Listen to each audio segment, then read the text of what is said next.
No longer. Alimony, palimony. It's all financial. Love's an illusion. It's the only illusion that counts, my friend. Says who? Anyone who's ever been in love. Love sucks. In 1985, one magazine headline changed everything. A single article branded him as part of the infamous Brat Pack, and Andrew McCarthy has admitted it nearly destroyed his career. He was the ultimate heartthrob of the 80s, the quiet, thoughtful dream guy, the romantic lead everyone trusted in films like Pretty in Pink. But off-camera, things were far from perfect. He drank too much, pushed people away, and lived in constant doubt, feeling like an imposter in his own success. Then, in the early 2000s, he shocked everyone by walking away from Hollywood completely, choosing a path nobody expected. Years later, he came back, but not in the way anyone imagined. So what really happened to Andrew McCarthy? That's where the story darkens.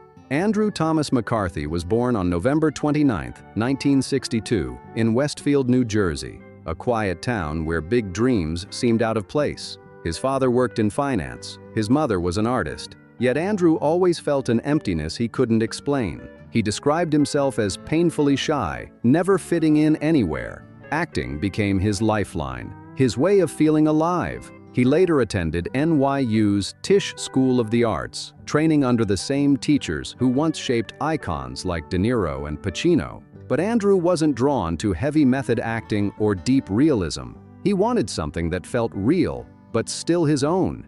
He just wanted to feel something, to disappear into someone else's world for a little while. His first real break came in 1983 with a coming-of-age drama where he starred alongside Jacqueline Bisset and a young Rob Lowe. It wasn't a box office hit, but people took notice. Those piercing blue eyes, that quiet sadness, that wistful stare made casting directors see a natural romantic lead. By 1985, he landed another big role in Heaven Help Us, a small yet emotional drama about Catholic school kids in the 60s. Again, it wasn't a massive success, but it opened the right doors. Directors admired his focus, producers loved his professionalism, and the camera absolutely adored him. Yet deep down, McCarthy couldn't shake the feeling that he didn't belong, that everyone else had the secret to success while he was just pretending to keep up. That imposter feeling dug its claws in for years. Then came 1985, the year everything exploded.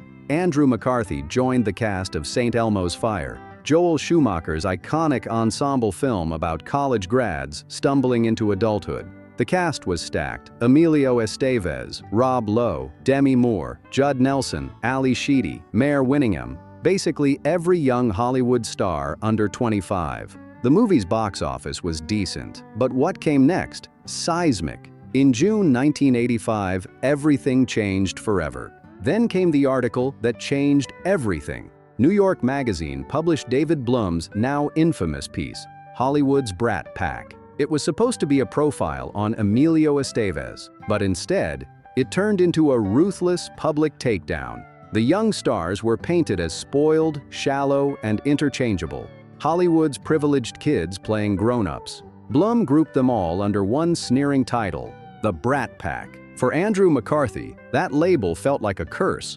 He later said it was like receiving a career death sentence. Overnight, he wasn't just Andrew McCarthy anymore. He was Andrew McCarthy, Brat Pack member. Once that name stuck, it followed him into every meeting, every audition, every headline. People stopped seeing him and only saw the label. Yet despite the stigma, the roles didn't stop. In 1986, McCarthy starred opposite Molly Ringwald in Pretty in Pink as Blaine McDonough, the polished, privileged guy who falls for the girl from the other side of town. McCarthy gave Blaine more than just charm. He played him with a quiet guilt, a sense that Blaine knew he wasn't as brave or honest as he should be. The movie exploded into a cultural hit, sealing McCarthy's image as the soft-spoken romantic hero audiences adored. But what really set him apart was his universal appeal. While other young stars split audiences, Rob Lowe had the unreachable golden boy glow that made him a teen idol but alienated guys. McCarthy had something different, a calm, humble energy that felt real.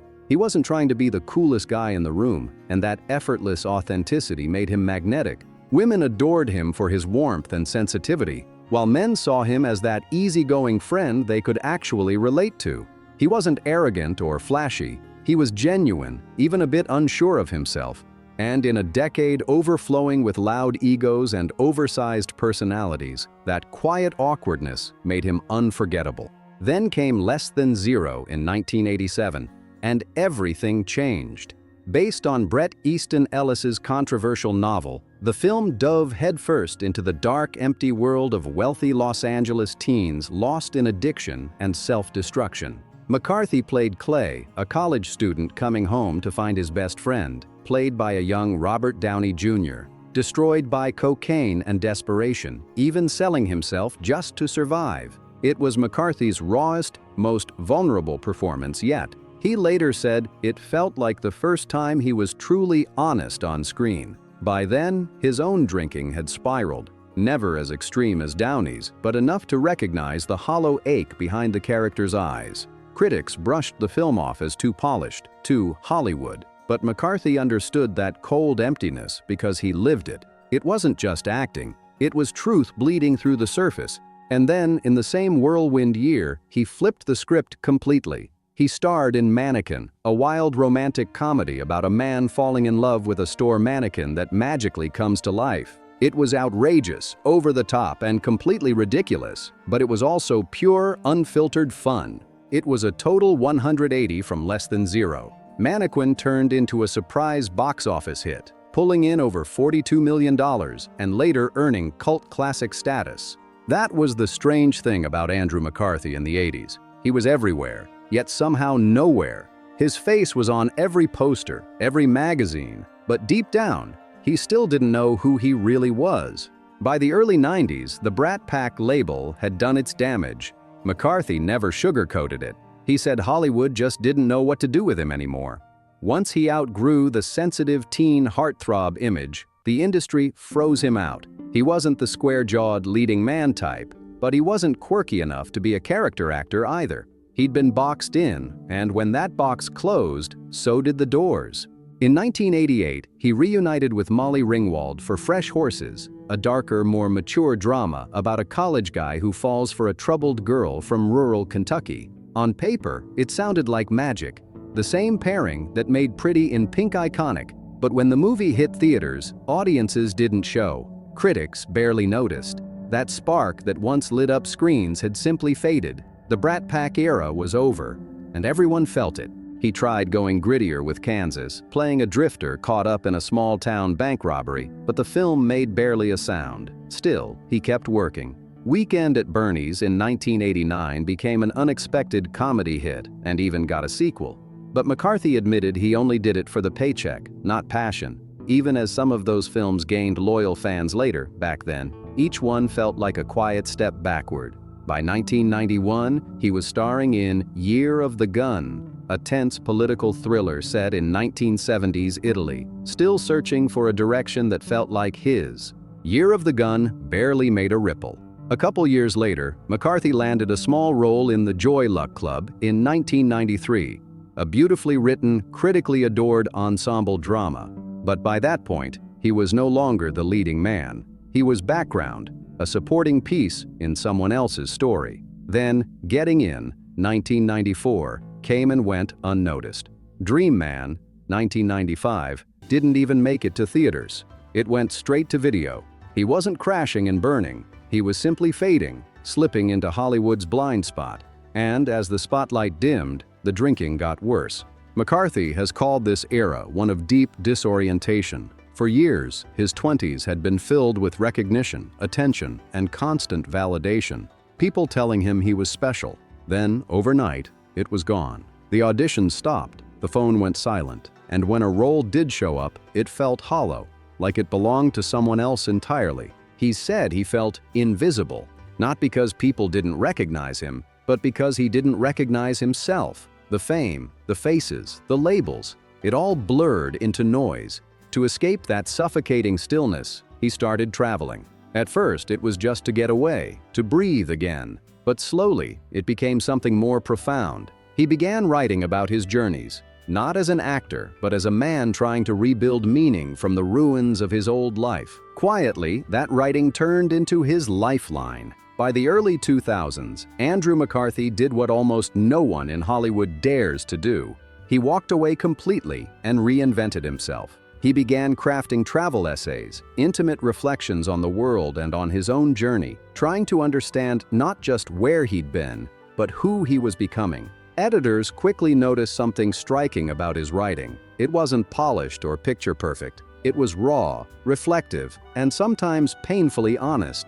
McCarthy wrote about being lost, about loneliness, and about the painful gap between who you are and who you thought you'd become. Readers felt his vulnerability, and critics took notice. By 2010, he became editor-at-large for National Geographic Traveler, a position he proudly still holds today. He went on to publish several books, including The Longest Way Home in 2012, a memoir chronicling his global journey to find something he couldn't quite name, and Just Fly Away in 2017, a heartfelt young adult novel about escape and self-discovery. But McCarthy insists his travel writing wasn't some clever career pivot or a desperate comeback. It was a rebirth. It gave him something acting never could: peace and purpose. As he put it, acting always meant pretending to be someone else, performing for approval, but writing allowed him to finally be himself. Around the same time, he began a new chapter behind the camera, stepping into directing. Not big Hollywood blockbusters, but television, the kind of storytelling he could quietly shape. His directing credits grew fast: Gossip Girl, Orange is the New Black, The Blacklist, Grace and Frankie, Dead to Me, episode after episode, series after series. He said he loved directing because it wasn't about being seen. It was about creating something real with others, shaping emotion and meaning without needing the spotlight. McCarthy didn't crave fame anymore. He just wanted to matter. In his personal life, he'd also been shaped by both love and avoidance. He married Carol Schneider in 1999. They had 2 children together, Sam and Willow. But by 2005, the marriage had quietly fallen apart. Carol later said he simply wasn't emotionally available, that he kept people at arm's length, running from closeness the same way he'd run from everything else. In 2011, McCarthy married again, this time to Dolores Rice, an Irish writer and activist. They share a daughter, and Andrew has said this marriage feels different, not because he became a new man, but because for the first time, he stopped pretending to be one. In his 2021 memoir, Brat, McCarthy opened up completely about his long, private battle with alcohol. He wasn't the messy tabloid version of a Hollywood drunk. No crashes, no mugshots, no scandalous meltdowns. He just quietly drank every single day for years, numbing that endless voice whispering that he wasn't enough. He's spoken openly about how fame in your 20s twists your sense of reality. Everyone tells you you're special, but you don't feel special. You're handed everything, but somehow feel empty. You start thinking you're the problem, that everyone else has it figured out, and you're just faking your way through life. For a while, alcohol made that noise disappear. But slowly, something shifted. There was no dramatic collapse, no moment of public shame, just a quiet realization that he didn't want to live that way anymore.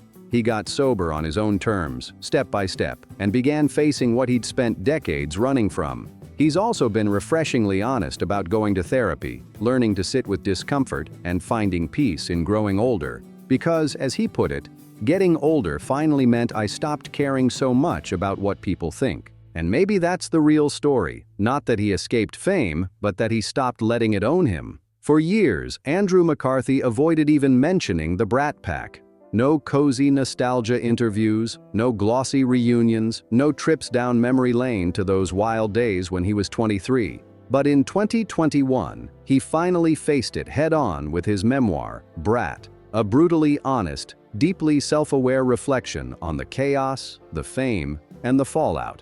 Yet even that wasn't enough. In 2024, McCarthy took it a step further. He directed Brats, a Hulu documentary that brought the surviving Brat Pack stars back together. Demi Moore, Emilio Estevez, Ali Sheedy, Rob Lowe, they all sat down to confront what that label really did to them. No sugarcoating, no self-promotion, just raw, unfiltered truth. McCarthy doesn't attack Hollywood, but he doesn't romanticize it either. He said the industry of the 80s was both intoxicating and isolating. You were told you were special, but only as long as you were useful. The second you weren't valuable anymore, the calls stopped. He described how every friendship seemed to come with conditions, how relationships were built on convenience, not connection, and how painful it was to realize that fame had an expiration date. Still, he's grateful for it all.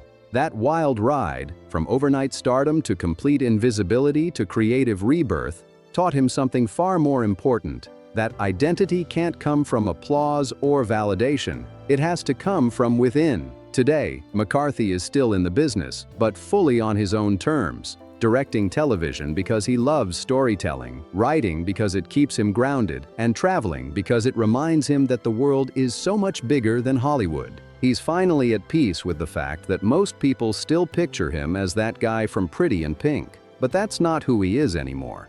It's just one small chapter in a much bigger story. McCarthy says that growing older has been the real gift because it finally gave him permission to stop performing, to stop living for approval, and to just exist. That's the quiet truth. Not fame, not redemption, not some picture-perfect ending. So what really happened to Andrew McCarthy?